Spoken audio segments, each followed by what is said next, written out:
Bapak, Ibu, Saudara yang terkasih dalam Tuhan Yesus, saya ucapkan selamat bergabung di dalam aplikasi Zoom malam hari ini. Selamat beribadah, kiranya sukacita dan berkat dari Tuhan benar-benar kita peroleh di dalam ibadah kita malam hari ini. Meskipun kita mengikuti ibadah melalui Zoom di tempat kita masing-masing, ada baiknya agar mobile phone tetap di switch off untuk menjaga ketenangan kita beribadah. Untuk membuka ibadah ini, marilah kita bersama-sama memuji Tuhan dari Kidung Jemaat 331, bait pertama dan ketiga, siang malam musim tahun.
Pertolongan kita adalah dalam nama Tuhan yang menjadikan langit dan bumi dan yang memelihara kasih setianya untuk selama-lamanya.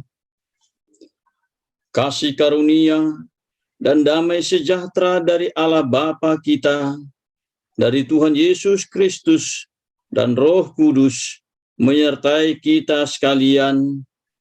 Amin. Kita sambut dengan haleluya. Haleluya, haleluya, haleluya.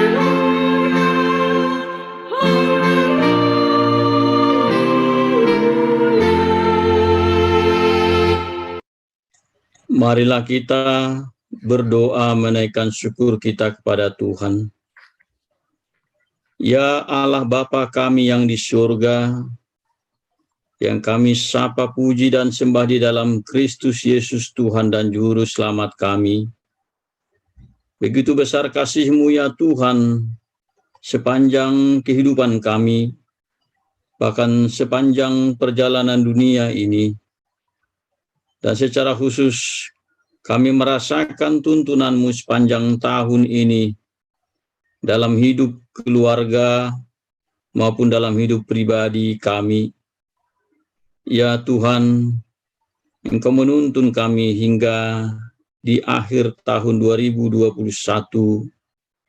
Kami tiba di penghujung tahun. Kami mengingat kembali ya Tuhan, segala hal dalam kehidupan kami, dalam penyertaan-Mu. Ada pergumulan, ada suka, ada duka, ada tantangan di dalamnya. Tetapi kami tetap dapat melihat terang kasih Tuhan yang menuntun menyuluh jalan hidup kami. Kami memohon juga Tuhan, tuntunan-Mu bagi kami, kiranya Engkau tetap bermurah hati menuntun kami untuk boleh menjalani tahun yang akan datang, tahun yang baru. Kami tidak tahu apa yang terjadi esok lusa, dan bahkan hari-hari kami juga penuh dengan ketidakpastian. Tetapi kami ingin memandang kepada Tuhan yang pasti dan berharap dengan penuh sukacita dalam tuntunan-Mu. Kami bersyukur Tuhan atas segala hal, bahkan hal-hal yang tidak dapat kami ungkapkan satu persatu. Tetapi kami melihat kemurahan-Mu belaka ada pada kami. Terpujilah Engkau Tuhan atas segalanya ini.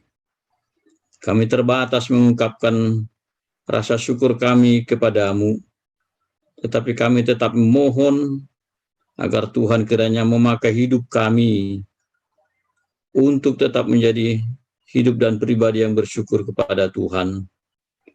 Dalam Kristus Yesus kami berdoa. Amin. Bapak Ibu Saudara yang terkasih, sekarang kita akan menaikkan Mazmur kita kepada Tuhan melalui Mazmur 90 ayat yang pertama hingga yang ke-10.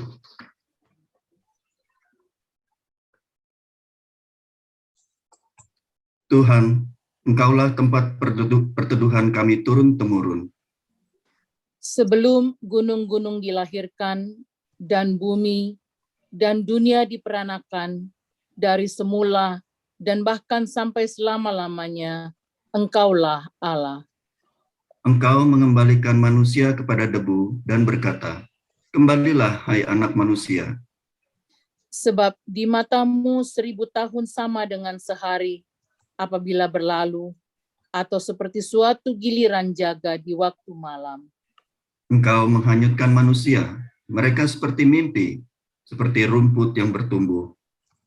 Di waktu pagi tumbuh berkembang, di waktu petang lisut dan layu. Sungguh kami habis lenyap karena murka-Mu, dan karena kehangatan marah-Mu kami terkejut. Engkau menaruh kesalahan kami di hadapan wajah-Mu, dan dosa kami yang tersembunyi ke dalam cahaya wajah-Mu. Sungguh, segala hari kami berlalu karena gemas-Mu. Kami menghabiskan tahun-tahun kami seperti keluh. Masa hidup kami 70 tahun, dan jika kami kuat 80 tahun. Dan kebanggaannya adalah kesukaran, sebab berlalunya buru-buru, dan kami melayang lenyap. Bapak Ibu Saudara yang terkasih, mari sekarang kita naikkan ungkapan syukur kita melalui nyanyian syukur dari Kedung Jemaat 10, bait pertama dan kedua. Bait pertama dan kedua, Pujilah Tuhan Sang Raja.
Berikut ini Bapak Ibu Saudara, kita akan mendengarkan pembacaan Alkitab.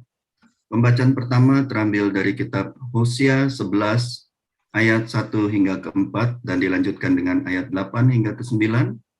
Sedangkan pembacaan kedua terambil dari kitab Kolose 1 ayat 15 hingga 20. Saya persilakan dua anggota jemaat untuk membacakan.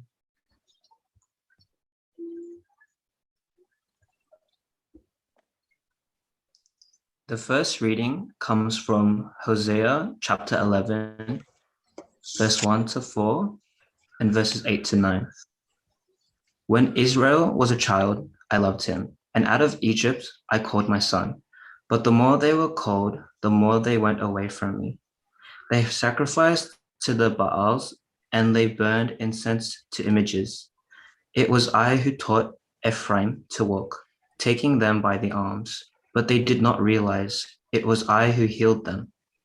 I led them with cords of human kindness, with ties of love. To them, I was like one who lifts a little child to the cheek, and I bent down to feed them. How can I give you up, Ephraim? How can I hand you over, Israel? How can I treat you like Admah? How can I make you like Zeboim? My heart is changed within me. All my compassion is aroused. I will not carry out my fierce anger, nor will I devastate Ephraim again. For I am God and not a man, the Holy One among you. I will not come against their cities.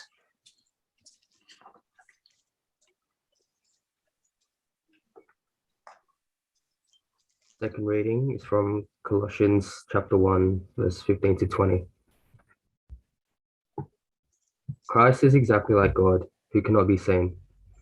He is the firstborn Son, superior to all creation.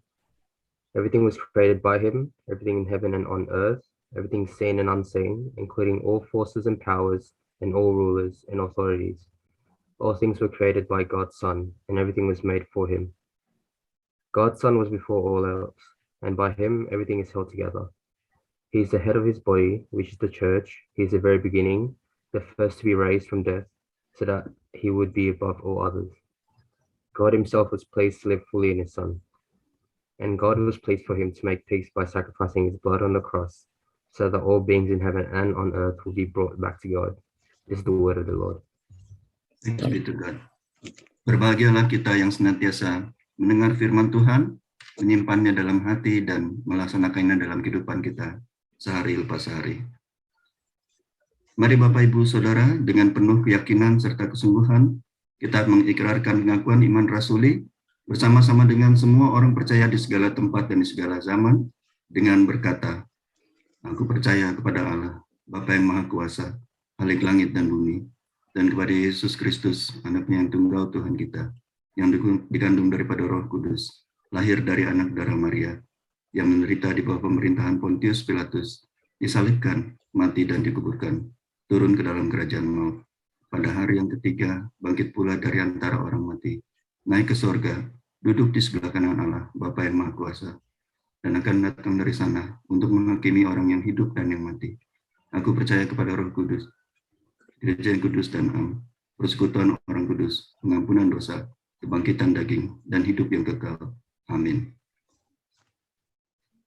Sekarang kita akan menyaksikan puji-pujian yang akan disampaikan oleh Vocal Group Blessings dengan judul Ujilah Aku Tuhan.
Sekarang kepada kita akan sampaikan firman Tuhan, dan untuk menyambut pemberitaan firman kita akan menyanyikan dari Kidung Jemaat 54 bait pertama dan kedua, Tak Kita Menyerahkan.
Marilah kita berdoa.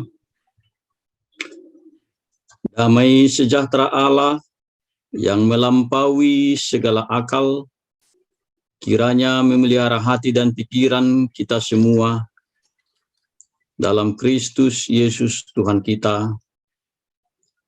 Amin.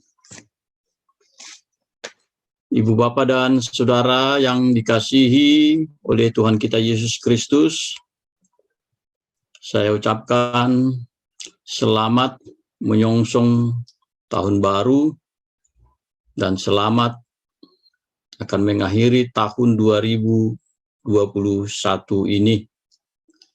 Kita bersyukur kepada Tuhan yang tetap setia menuntun, memelihara hidup kita. Terlebih sepanjang tahun ini, tahun yang boleh kita katakan penuh dengan pergumulan, tetapi hingga detik ini kita tetap melihat bahwa tangan Tuhan yang penuh kasih itu menuntun kita. Kita bertemu, berkumpul, beribadah, dan di dalamnya ada satu harapan dan doa kita, agar Tuhanlah kiranya juga yang akan menuntun, menyeberangkan kita ke tahun yang baru, yang walau kita tidak tahu betul apa yang akan terjadi esok dan lusa, tetapi kita tahu bahwa Tuhan kita itu berjanji untuk menyertai kita sepanjang masa sampai kepada kesudahan zaman. Pada malam ini yang penuh dengan sukacita bagi kita, firman Tuhan yang akan menyapa kita, Ibu Bapa dan Saudara, terambil dari Kitab 1 Yohanes pasal 1 ayat 1 hingga 7. Marilah kita dengarkan firman Tuhan ini di tengah-tengah kita. Kesaksian Rasul tentang firman hidup. Apa yang telah ada sejak semula, yang telah kami dengar, yang telah kami lihat dengan mata kami, yang telah kami saksikan, dan yang telah kami raba dengan tangan kami tentang firman hidup, itulah yang kami tuliskan kepada kamu. Hidup itu telah dinyatakan, dan kami telah melihatnya. Dan sekarang kami bersaksi dan memberitakan kepada kamu tentang hidup kekal yang ada bersama-sama dengan Bapa dan yang telah dinyatakan kepada kami. Apa yang telah kami lihat dan yang telah kami dengar itu kami beritakan kepada kamu juga, supaya kamu pun beroleh persekutuan dengan kami.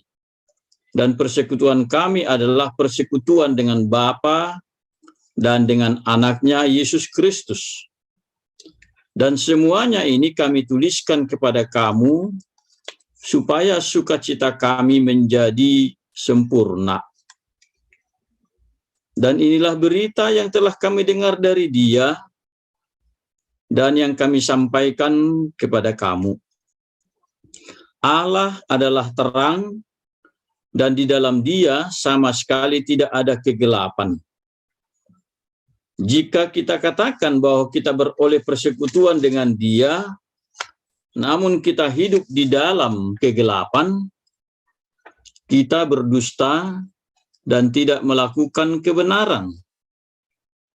Tetapi jika kita hidup di dalam terang, sama seperti Dia ada di dalam terang, maka kita beroleh persekutuan seorang dengan yang lain, dan darah Yesus anaknya itu menyucikan kita daripada segala dosa. Sampai demikianlah firman Tuhan yang boleh kita baca, kita dengarkan.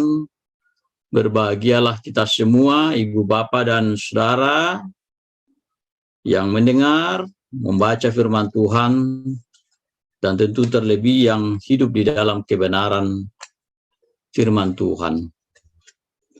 Ibu, bapa, dan saudara-saudara yang saya kasihi dalam Tuhan Yesus, malam ini kita beribadah di penghujung tahun ini, dan beberapa jam ke depan kita akan mengakhiri perjalanan di tahun 2021 untuk menyongsong tahun yang baru. Bagi saya sendiri ada suasana hati yang boleh saya katakan campur aduk. Saya katakan campur aduk sebab saya tidak mudah menjelaskan perasaan saya saat ini. Ada sukacita, tetapi sekaligus ada keprihatinan. Dan saya juga tahu dan merasakan bahwa beberapa teman kita ada pergumulan dengan kondisi fisik, ya mungkin tidak seperti tahun-tahun yang lalu. Kalau di penghujung tahun seperti ini kita begitu exciting, bahkan ada keleluasaan untuk bertemu, mengungkapkan, mengekspresikan perasaan kita. Tapi malam ini agak berbeda. Dan itu sebabnya juga kita beribadah lewat Zoom ini. Yang seyogianya kita merangkai ibadah ini secara langsung bertemu dan melakukan ibadah perjamuan kudus.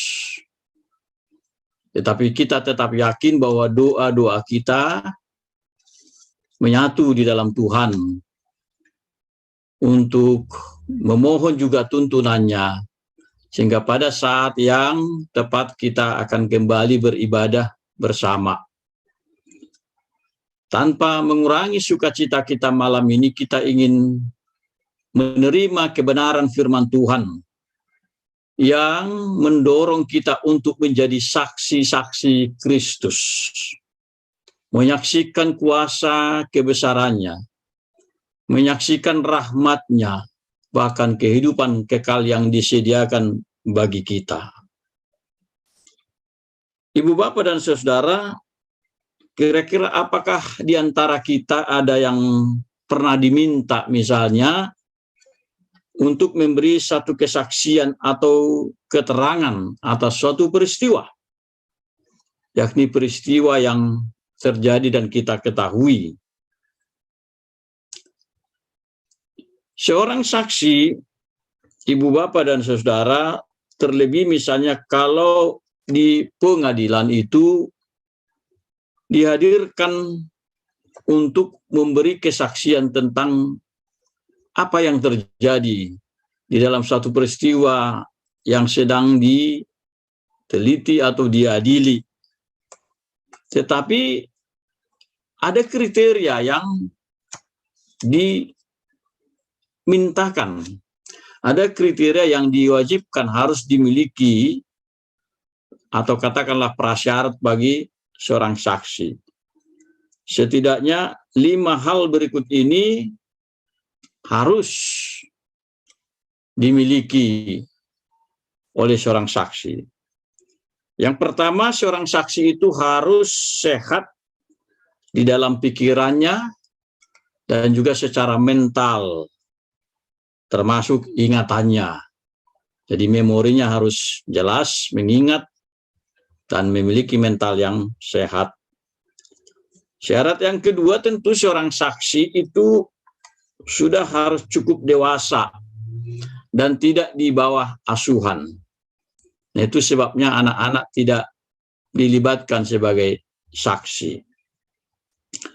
Lalu yang ketiga, seorang saksi juga adalah orang yang tidak mempunyai hubungan kekeluargaan dengan orang yang disaksikan atau katakanlah yang berperkara. Sebab kalau ada hubungan kekeluargaan, hubungan emosional seperti itu, maka bisa ya dibayangkan bahwa kesaksiannya tidak akan objektif.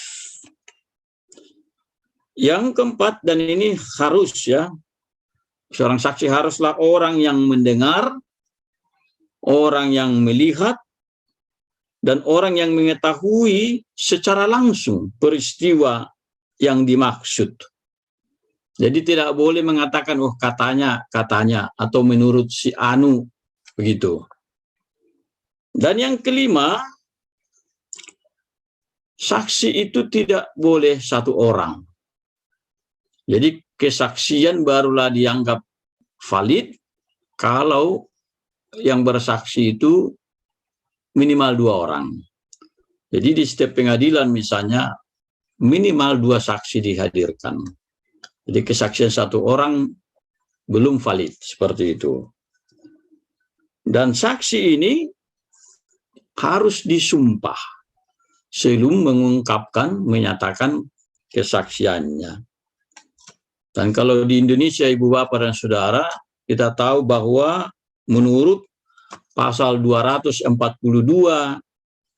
Kitab Undang-Undang Hukum Pidana, khususnya ayat 1 dan 2, di sana diterakan seseorang yang memberi kesaksian palsu itu bisa atau akan dihukum penjara selama 7 tahun. Jadi cukup berat. Nah, itu sebabnya seorang saksi harus disumpah. Jadi tidak boleh memberikan keterangan yang palsu. Nah, itu tentang saksi Ibu Bapak dan Saudara. Lalu mungkin pertanyaan kita, apa yang ingin kita hubungkan dengan teks ini? Dengan firman Tuhan yang kita dengarkan tadi. Nah, di sini Yohanes memberi kesaksian. Kesaksian tentang firman hidup. Tapi kita tahu bahwa firman hidup yang dia maksud itu tidak lain adalah Yesus Kristus. Dan kalau kita baca dalam kitab Yohanes, firman yang menjadi daging. Yesus adalah firman hidup. Tetapi Yohanes di sini, Ibu Bapak dan Saudara, mengatakan kami, ya kami. Jadi pada ayat 1 tadi dari apa yang kita baca itu, apa yang telah ada sejak semula, yang telah kami dengar, yang telah kami lihat, yang telah kami saksikan, yang telah kami raba. Jadi dia menggunakan kata kami berulang-ulang. Nah, ini artinya bahwa dia tidak bersaksi sendiri. Dia tidak sendirian memberi kesaksian. Jadi kata kami di sini tentu menunjuk kepada murid-murid Yesus yang lain, di mana mereka menjadi saksi langsung dari seluruh pelayanan Yesus dari seluruh pengalaman dan perjalanan hidup bersama Yesus. Nah, oleh karenanya Yohanes di sini, kalau kita rujuk tadi kepada prasyarat seorang saksi, dia valid atau memenuhi unsur syarat untuk menjadi saksi. Nah, oleh karenanya kesaksiannya tidak dapat diragukan. Sebab Yohanes adalah murid langsung dari Yesus. Yohanes mendengar langsung, melihat langsung, dan dia tidak sendiri, ada bersama rasul-rasul yang lain. Nah, lalu apa inti pokok atau muatan yang terkandung dalam kesaksiannya? Tidak lain adalah apa yang diberitakan dan dilakukan oleh Yesus. Itu sebabnya pada ayat 2 dikatakan, hidup itu telah dinyatakan dan kami telah melihatnya, dan sekarang kami bersaksi dan memberitakan kepada kamu tentang hidup kekal yang ada bersama-sama dengan Bapa dan yang telah dinyatakan kepada kami. Jadi inti pokok dari kesaksiannya adalah menyaksikan Yesus sebagai terang dan hidup kekal. Nah, Yohanes mengarahkan kepada makna hidup sebagaimana yang dinyatakan oleh Yesus sendiri. Hidup yang pada zaman itu dimaknai secara berbeda. Sebab konsep pada zaman itu memaknai hidup itu hanyalah sebatas hidup alamiah atau hidup dengan tubuh dan raga. Jadi seperti kita hidup, ada tubuh atau raga kita, dan setelah hidup kita yang sekarang ada kematian. Begitulah pada masa itu secara umum memaknai tentang hidup. Namun hidup yang dinyatakan di dalam Yesus dan yang disaksikan oleh Yohanes di sini lebih daripada itu. Karena menunjuk kepada hidup kekal. Jadi tidak hanya merupakan apa yang ada sekarang atau peristiwa pada yang kita alami misalnya pada waktu-waktu yang lampau, tetapi juga menunjuk kepada hidup kekal, yakni hidup yang ada bersama Allah Bapa. Nah, hidup kekal ini tidak dapat dibinasakan. Sebagaimana tubuh dan daging yang kita miliki ini akan binasa, akan mati, atau mengalami mortalitas. Pada zaman itu juga hidup itu kadang diartikan hanya sebagai hidup dan memiliki kesehatan. Jadi kalau seseorang sehat, itu dianggap kualitas hidup yang baik atau tertinggi. Tetapi belum sampai kepada persoalan hidup kekal. Nah, kita lihat misalnya pernah suatu saat ada seorang yang bernama Yairus. Lalu datang kepada Yesus ketika putrinya mengalami sakit dan minta agar Yesus menyembuhkannya. Dalam Markus 5 ayat 23 dia katakan, anakku perempuan sedang sakit, hampir mati. Datanglah kiranya dan letakkanlah tanganmu atasnya, supaya ia selamat dan tetap hidup. Nah, di sini pun Yairus masih hanya memaknai hidup itu supaya anaknya perempuan sehat dan selamat, tetap hidup. Tetapi belum menjangkau sampai kepada hidup yang kekal. Tetapi Yesus memberikan kehidupan, dan kata Zoe di dalam kata yang dipakai Yesus ya, itu menunjuk kepada hidup yang kekal. Kalau kita merujuk misalnya apa yang pernah Yesus katakan, dan ini ayat yang cukup populer di dalam Yohanes 3 ayat 16, dikatakan, karena begitu besar kasih Allah akan dunia ini, sehingga ia telah mengaruniakan anaknya yang tunggal, supaya setiap orang yang percaya kepadanya tidak binasa, melainkan beroleh hidup kekal. Jadi hidup di sini menunjuk kepada tidak hanya keadaan sekarang, tetapi hidup yang kekal. Yohanes menyaksikan dan mengatakan persis seperti apa yang dikatakan oleh Yesus ini. Ia tidak mengatakan sesuatu dari dirinya sendiri atau menambahkan hal yang berbeda dari inti pokok yang dikatakan dan diajarkan oleh Yesus. Dan memang itulah juga tujuan kedatangan Yesus untuk menyelamatkan manusia dan memberikan hidup yang kekal. Sebagaimana kita merayakan Natal, kita merayakan kedatangan Yesus ke dunia untuk menyelamatkan kita. Dan tujuan akhirnya adalah untuk memberikan kita hidup yang kekal. Atas dasar pengharapan dan keyakinan iman itulah orang percaya juga membangun persekutuannya, yakni persekutuan dengan Bapa dan anaknya Yesus Kristus. Jadi persekutuan orang percaya dibangun atas dasar keyakinan iman untuk memperoleh hidup yang kekal.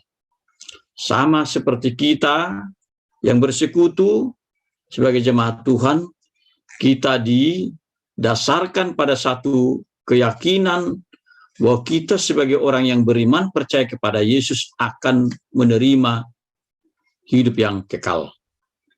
Tidak ada orang Kristen yang tidak memiliki keyakinan dan pengharapan atas hidup kekal. Walaupun kadang-kadang kita memang tidak selalu ingat atau mungkin mengabaikan ini dalam keberadaan kita sebagai seorang Kristen atau sebagai seorang percaya. Ibu bapak dan saudara terkasih, Yohanes selanjutnya memberi kesaksian bahwa Allah adalah terang dan di dalam Dia tidak ada kegelapan. Dan apa yang dikatakan oleh Yohanes ini juga persis sama dengan apa yang pernah dikatakan oleh Yesus sendiri kalau kita baca dalam Yohanes 8 ayat 12. Akulah terang dunia. Barang siapa berjalan, saya ulang, akulah terang dunia. Barang siapa mengikut aku, ia tidak akan berjalan dalam kegelapan, melainkan ia mempunyai terang hidup. Namun Yohanes di sini lebih lanjut menegaskan lagi, lebih merinci lagi apa artinya dan apa relevansinya bagi orang percaya mengimani Allah sebagai terang. Dia katakan pada ayat 6, jika kita katakan bahwa kita beroleh persekutuan dengan Dia, namun kita hidup di dalam kegelapan, kita berdusta dan tidak melakukan kebenaran. Ibu bapak dan saudara, dunia kita ini digambarkan sebagai dunia yang hidup di dalam kegelapan. Jadi dunia yang kita hidupi ini, di mana kita hidup ini, digambarkan sebagai dunia yang hidup di dalam kegelapan. Dan ini juga pernah disampaikan oleh Nabi Yesaya ketika Yesaya menubuatkan tentang Yesus yang akan datang sebagai Mesias. Dia katakan di dalam Yesaya 9 ayat 2, bangsa yang berjalan di dalam kegelapan telah melihat terang yang besar, mereka yang diam di negeri kekelaman, atasnya terang telah bersinar. Jadi dunia ini digambarkan sebagai dunia yang berjalan atau hidup di dalam kegelapan. Dan kegelapan yang dimaksud sesungguhnya adalah kehidupan di dalam dosa. Dan segala sikap serta perbuatan yang tidak berkenan kepada Tuhan. Itulah gambaran hidup dalam kegelapan. Kegelapan adalah kuasa iblis. Dan itu dipertentangkan dengan terang yang hakikatnya adalah Tuhan sendiri. Ibu, Bapak, dan Saudara, dalam realitas hidup kita, walaupun gelap dan terang merupakan kondisi yang kontras, ibarat hitam dan putih. Ya, kadang-kadang juga itu digambarkan sebagai hitam dan putih untuk menunjukkan kehidupan, perilaku, kondisi manusia. Tetapi walaupun dalam realitas gelap dan terang itu merupakan sesuatu yang kontras, tetapi sesungguhnya tidak mudah membedakannya. Ya. Tidak mudah mengidentifikasi maupun mengenalinya. Tidak seperti misalnya kalau malam ini gelap, kalau siang itu terang, itu masih mudah diidentifikasi. Tetapi kalau ini menyangkut kehidupan dunia dan perilaku manusia, itu tidak mudah mengenalinya. Gelap dan terang itu sering tersamar. Karena hidup manusia, karena hidup kita sendiri sering ada dalam tarik-menarik atas kuasa gelap dan kuasa terang. Orang Kristen tidak mampu dengan sendirinya hidup di dalam terang Kristus kalau ia tidak sungguh-sungguh melekat kepada Kristus. Tidak mudah. Kalau kita tidak sungguh-sungguh melekat kepada Kristus, kita tidak mudah untuk hidup di dalam terang itu. Nah, itu sebabnya di sini pun Yohanes menggunakan kata dusta. Kata dusta. Yang diperankan atau dilakukan oleh orang Kristen. Seperti apa itu? Yakni hidup di dalam persekutuan dengan Tuhan, tetapi tetap melakukan perbuatan kegelapan.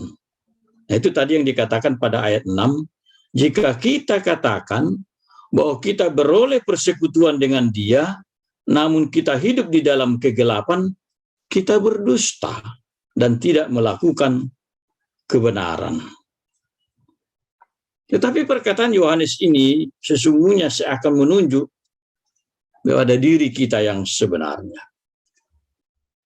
Jadi kita hidup dalam persekutuan, ya kita ada di dalam lingkaran kehidupan kekristenan, tetapi hidup di dalam kegelapan. Itu yang dia katakan tadi, itu artinya kita berdusta. Saya katakan tadi, ya mungkin ini menunjuk kepada diri kita juga. Kenapa saya katakan demikian? Bukankah kita sering hidup di dalam kepura-puraan? Ya. Bukankah kita suka juga ya kadang-kadang menutup-nutupi keadaan dan sifat kita? Dan di dalam bentuk lain sebenarnya dusta yang dimaksud, kepura-puraan yang dimaksud juga adalah sikap kemunafikan. Dan orang-orang beragama sering sekali terjebak di dalam sifat kemunafikan. Kalau kita mau jujur, bertanya kepada diri sendiri, apakah kita termasuk orang yang benar atau orang yang munafik? Saya kira ini juga tidak mudah menjawabnya, ya. Dan orang pada umumnya tidak ada yang mau disebut sebagai orang munafik.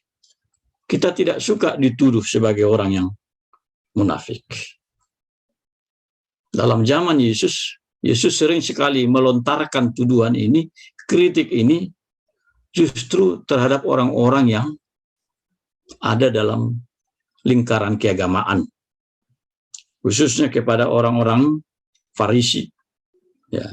Di dalam Matius 7, ayat 1 dan ayat 5 dikatakan seperti ini. Jangan kamu menghakimi, supaya kamu tidak dihakimi. Hai orang munafik, keluarkanlah dahulu balok dari matamu, maka engkau akan melihat dengan jelas untuk mengeluarkan selumbar itu dari mata saudaramu. Nah, ini dimaksudkan kepada perilaku orang-orang Farisi yang munafik, yang suka menghakimi, yang cenderung hanya melihat kelemahan, kesalahan pada diri orang lain, dan menganggap dirinya benar sendiri. Itu perilaku kemunafikan yang dikritisi oleh Yesus terhadap orang-orang Farisi. Tetapi walaupun istilah munafik ini tidak kita sukai, atau kita tidak aman kalau dituding seperti itu, tetapi apa yang disebut tadi dengan sikap yang ada di dalamnya, menuduh, menghakimi orang lain, ya ini acap juga diperankan oleh kita orang Kristen.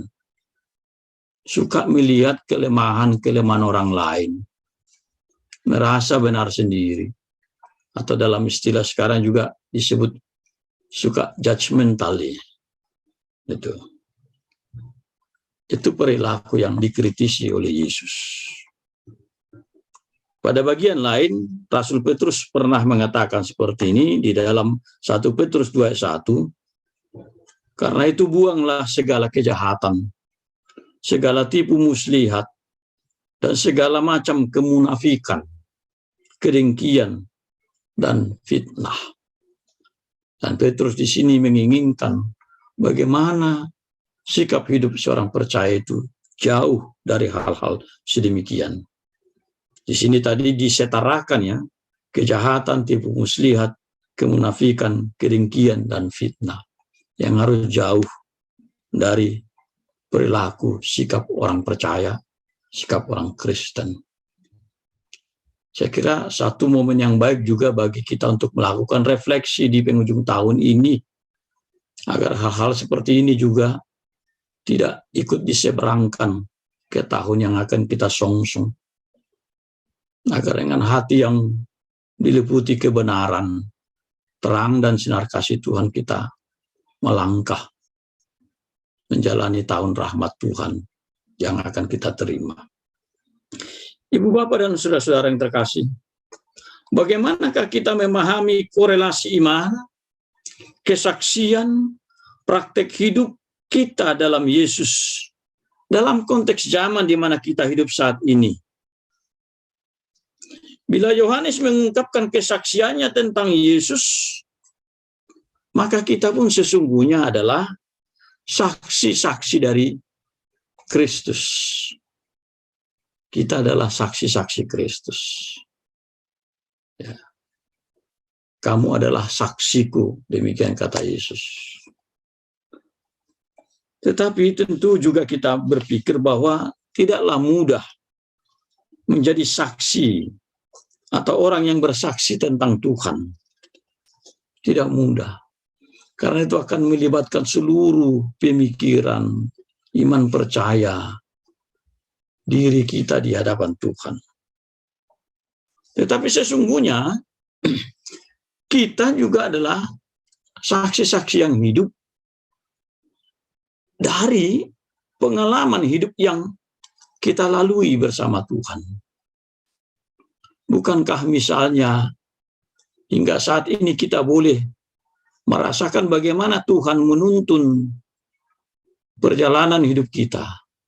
Bukankah hingga saat ini misalnya kita melihat bagaimana tangan Tuhan itu tetap memegang kita, menuntun kita hingga di penghujung tahun ini. Dan tangan Tuhan yang kuat dan perkasa itu jugalah yang akan menuntun kita menyeberangi tahun ke depan.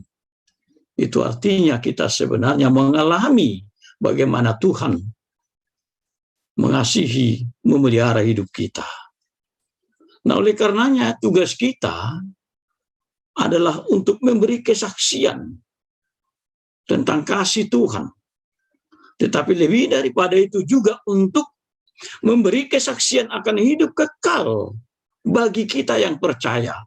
Di tengah-tengah kehidupan yang kita jalani secara real ini, kita ingin menyaksikan hal itu. Baik itu di tengah sukacita, di tengah kebahagiaan, di tengah pergumulan, maupun kesulitan serta tantangan yang kita hadapi saat ini. Dengan menjadi saksi, kita akan memberi pengharapan, kita memberi peneguhan, kita memberi kepastian tentang apa yang telah Tuhan lakukan bagi kita semua, agar kita tetap setia dan taat kepada Tuhan, agar kita tetap optimis dan melakukan kebaikan bagi sesama, sekalipun kita sendiri mungkin mengalami pergumulan. Tetapi kita tahu bahwa Tuhan adalah jawaban bagi kita. Tuhan adalah kekuatan bagi kita. Kita mungkin membayangkan juga bahwa tidak mudah untuk menjalani hidup ke depan. Terlebih di tengah-tengah berbagai ketidakpastian. Tetapi kita punya Tuhan yang pasti. Kita memiliki Allah yang tetap setia menuntun kita. Saya katakan tidak mudah, ya kita bayangkan tidak mudah menjalani hidup ke depan. Karena kita juga dunia kita, sekitar kita, masih banyak ketidakpastian. Terutama juga dengan ya, COVID-19, varian Omikron yang masih ada. Bahkan ya belakangan ini dalam minggu-minggu ini dari hari ke hari menunjukkan peningkatan yang signifikan. Dan bahkan juga di tengah-tengah kita ada yang merasakan kondisi kurang fit, kurang sehat. Ini juga sesuatu yang bisa membuat kita sedikit kurang nyaman. Tetapi kita mesti optimis bahwa Tuhan ada bersama kita.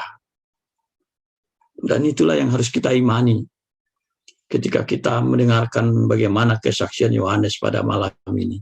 Kita juga diteguhkan untuk tetap menyaksikan bahwa Tuhan itu setia. Dia akan tetap menuntun. Dia akan menyuluh jalan hidup kita.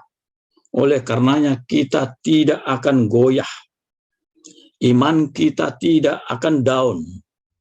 Kita tidak akan gentar. Sebab sesungguhnya Tuhan sedang berjalan bersama kita. Tuhan ada di depan kita, menuntun kita, dan dengan iman kita akan melangkah di dalam Tuhan. Amin. Bapa dalam surga, terima kasih kami boleh sejenak disapa oleh firman-Mu.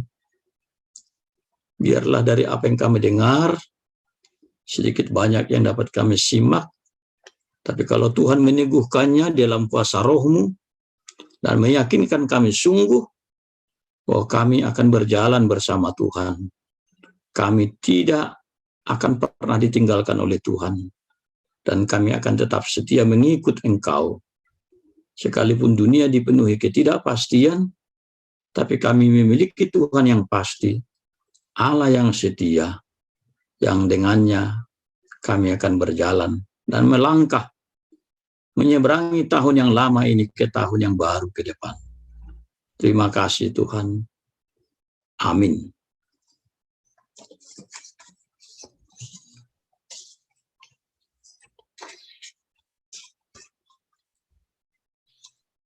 Bapak Ibu Saudara yang terkasih, kita akan mendengarkan beberapa pengumuman pada malam hari ini. Yang pertama, karena kita melakukan ibadah melalui Zoom, jadi kita tidak dapat mengedarkan kantong persembahan. namun kita masih tetap dapat memberi persembahan melalui online, dan Bapak Ibu masih tetap dapat melihat bank account GKIA di dalam warta minggu lalu. Kemudian yang kedua masih berhubungan juga dengan kondisi ibadah kita.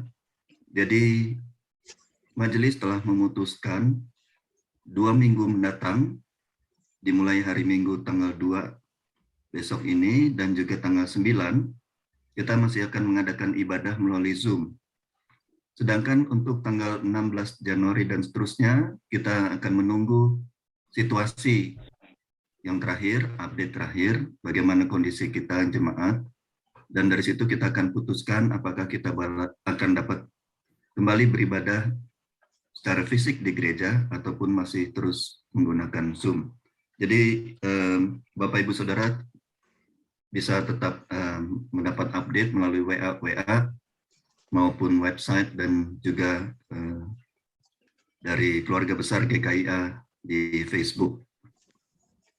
Dan yang berikutnya saya undang Ibu Trina Supit untuk menyampaikan sepatah dua patah kata kepada kita semua. Silakan Ibu Trina.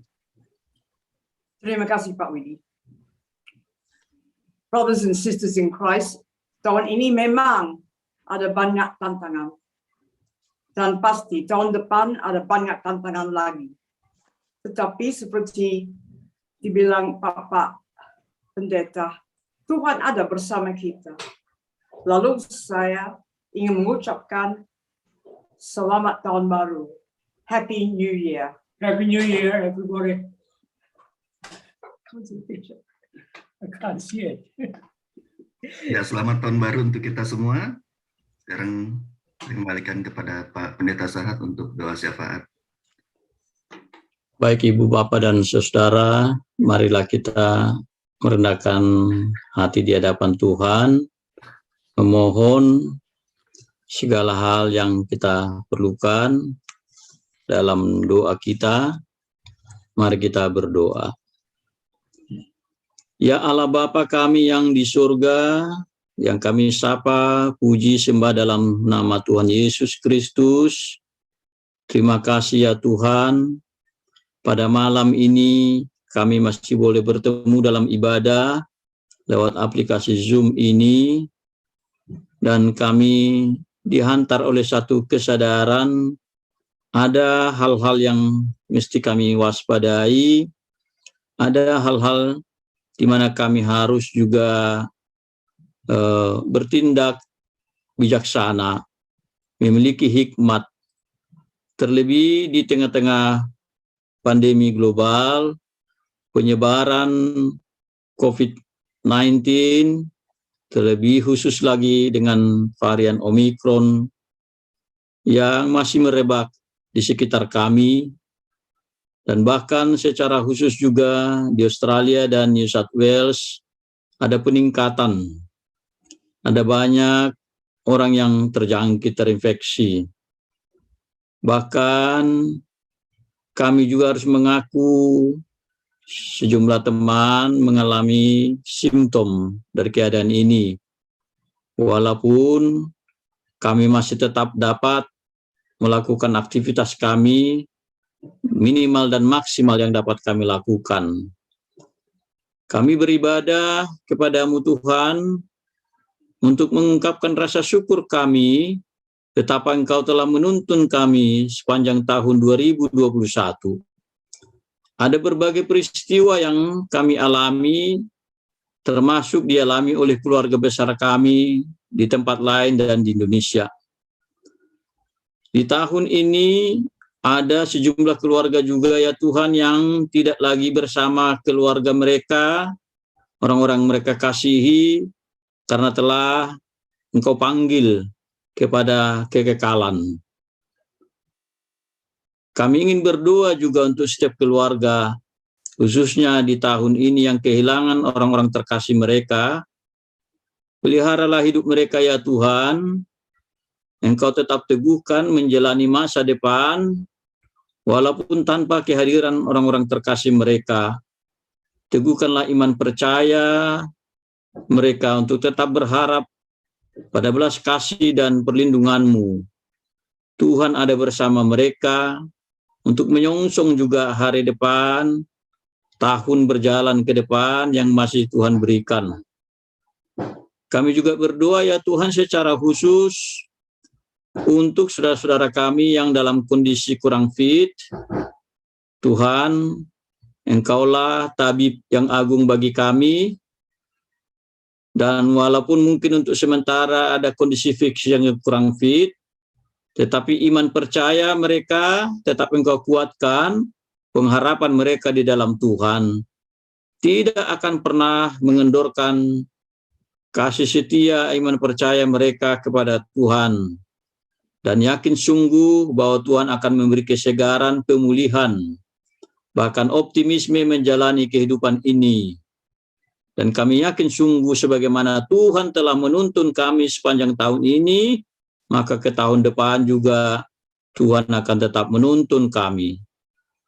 Bagi saudara-saudara kami yang bergumul juga dengan pekerjaan, ketidakpastian, Tuhan kiranya memberikan kepastian itu, pekerjaan yang menjadi sumber nafkah. Biarlah setiap orang juga boleh beradaptasi dengan keadaan-keadaan yang baru di tengah-tengah pekerjaan. Apakah mereka yang masih melakukan pekerjaan dari rumah atau di tempat kerja, Tuhan memberikan semangat, perlindungan, jauhkan dari sakit penyakit. Kami berdoa untuk keluarga besar kami, orang tua kami di tempat lain di Indonesia. Lindungi mereka ya Tuhan, sanak saudara kami. Kami berdoa juga untuk keluarga besar kami yang ada di Sydney di Australia. Tuhan lindungi kami juga. Biarlah badai COVID ini Tuhan lalukan. Dan kami yakin sungguh bahwa kondisi ini akan pulih di dalam pemeliharaan Tuhan. Tetapi bila sementara waktu masih ada kesulitan-kesulitan, ada restriction, ada aturan-aturan yang harus kami patuhi, berikan kami juga hikmat ya Tuhan, agar kami kooperatif, kami berhikmat juga untuk boleh menjaga kesehatan, tetapi penuhi kami tetap dengan semangat dan sukacita. Kami berdoa untuk pemerintah yang mengayomi kami di Australia ini, yang juga bekerja keras untuk menghadirkan kebaikan, kesejahteraan, pemulihan-pemulihan baik kesehatan dan ekonomi. Biarlah Tuhan yang melindungi mereka juga, bahkan keluarga mereka. Kami tahu bahwa mereka juga sama seperti kami, penuh pergumulan, ada keluarganya, ada sanak saudaranya juga, yang menjadi beban juga selain pekerjaan utama yang Tuhan beri menjadi tanggung jawab mereka. Kami berdoa untuk negeri kami dan pemerintah kami di Indonesia. Ada juga beberapa sanak saudara kami, warga jemaat-Mu yang sedang berkunjung ke Indonesia, lindungi juga mereka di sana ya Tuhan. Kami doakan juga ya Tuhan kepada-Mu setiap pelayan dan majelis yang Kau panggil untuk tugas-tugas suci ini. Berikan kami tetap komitmen melayani Tuhan dan jemaat-Mu. Ya Bapa dalam surga, berikanlah selalu firman-Mu bagi kami untuk menerangi hati kami, manakala menghadapi pergumulan, kesulitan, terlebih juga di dalam sukacita dan berkat-berkat lainnya. Kami berdoa untuk anak-anak kami, dari bayi, anak kecil, dalam usia sekolah, yang saat ini masih menjalani masa holiday, tetapi mereka pun tidak dapat memanfaatkan masa holiday-nya dengan maksimal karena keterbatasan dan kondisi-kondisi yang ada saat ini. Biarlah sukacita mereka tidak akan hilang ya Tuhan. Mereka boleh meng-create aktivitas bersama keluarga yang tetap dapat membangun semangat mereka. Terima kasih ya Tuhan. Ada banyak hal yang ingin kami doakan kepada-Mu, walau kami terbatas memohonkannya ya Tuhan. tetapi biarlah di dalam iman percaya kami tetap berharap dan yakin sungguh kiranya kehendak-Mu lah yang jadi atas hidup kami. Terpujilah Engkau Tuhan. Inilah doa kami yang kami alaskan di dalam nama Tuhan Yesus. Dan dengarkanlah juga kami ya Tuhan, pada saat kami bersama memohon dan berdoa kepadamu di dalam doa yang Engkau ajarkan kepada murid-murid-Mu. Bapa kami yang di surga, dikuduskanlah nama-Mu, datanglah kerajaan-Mu, jadilah kehendak-Mu di bumi seperti di surga. Berilah kami pada hari ini makanan kami yang secukupnya, dan ampunilah kami akan kesalahan kami, seperti kami juga mengampuni orang yang bersalah kepada kami. Dan janganlah membawa kami ke dalam pencobaan, tetapi lepaskanlah kami daripada yang jahat, karena Engkaulah yang mempunyai kerajaan dan kuasa dan kemuliaan sampai selama-lamanya. Amin.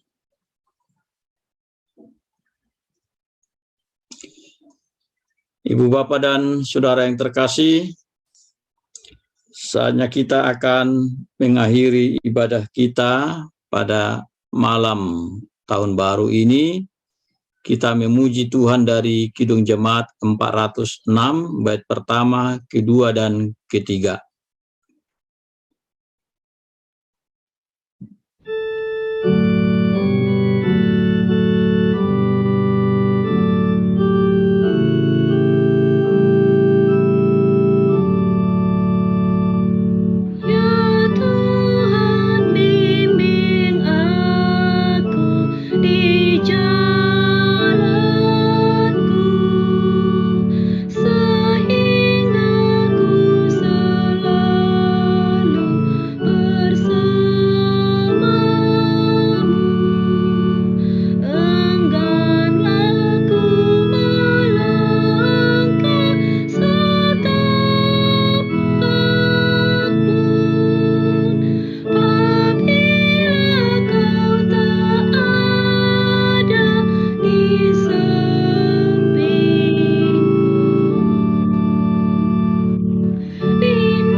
Saudara yang dikasihi oleh Tuhan, sekarang pulanglah di dalam damai sejahtera, kembali kepada kehidupanmu, dan di dalam tuntunan dan penyertaan Tuhan, marilah kita melangkah untuk menyongsong tahun yang baru dengan penuh iman percaya dan yakin sungguh bahwa Tuhan berjalan bersama kita, dan terimalah berkat dari Tuhan.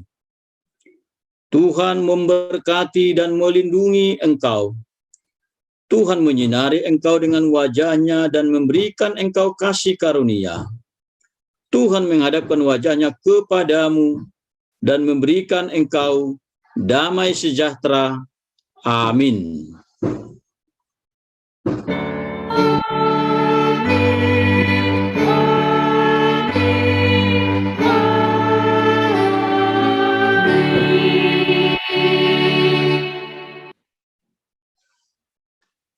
Selamat menyongsong tahun yang baru. Tuhan Yesus menyertai, menuntun kita semuanya.